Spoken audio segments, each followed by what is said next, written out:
Assalomu alaykum akalar, ukalar, aziz obunachilar. Bugun Andijon viloyati Paxtabod tumanida 4 sotiklik bo'lgan parnigimizni qurib bitkazdik. Xudoga shukr tugatdik.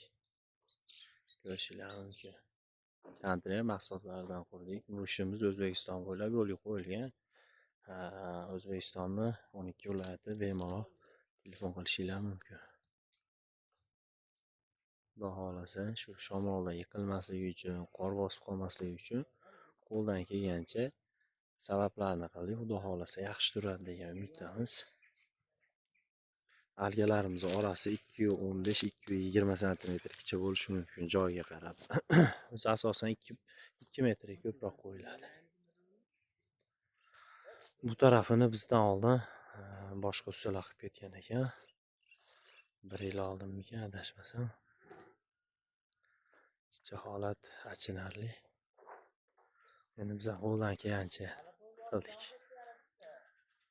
Ko'rishingiz mumkin. Agar video yoqqan bo'lsa, mehnat uchun bitta like bilan podpiska tugmachasini bosib qo'ysanglar yaxshi bo'lardi.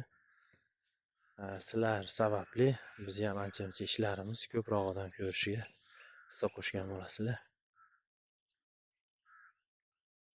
Plyonkalariga kelsak, plyonkalar Xitoyning birli plyonkalari. Mana.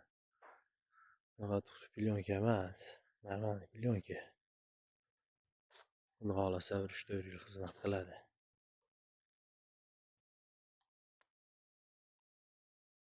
Balandligini 4 metr qilib berdik. Sredniy 4.30 bo'lyapti, 4.30 bo'lyapti. Bu aka 4 metr qilib berasizlar, 4 metr qildik. Xo'sh, havo aylanishini bu yonboshiga qo'ydik. Bu yerda hozir tashqariga ligotka qilingan. Ligotkadan ochiladi, polni shu yer ochiladi havo aylanish uchun.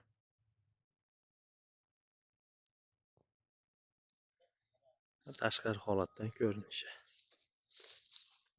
Mana bu 20 lik turbamiz bu plyonkaga o'raladi. O'ralgandan keyin tepaga o'rab olib chiqib ketiladi. Bu ligotka deydi. Hozir qilmaganimiz sababi u tarafi tayyor emas ekan. Xudo xolasa fevral oylariga tayyorlaydi ekan. Hozir endi 31-dekabr. Yana 1-2 oydan keyin o'zi qilib oladigan bo'ldi. Hozir sababi biz qiladigan bo'lsak, u tarafi tayyor emasligi uchun plyonkaga kuch kelishi mumkin.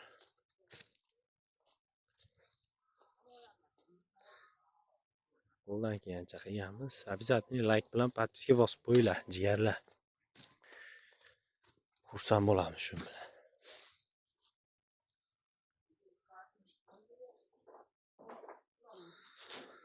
Shu aytganimdek bu yer ligotka.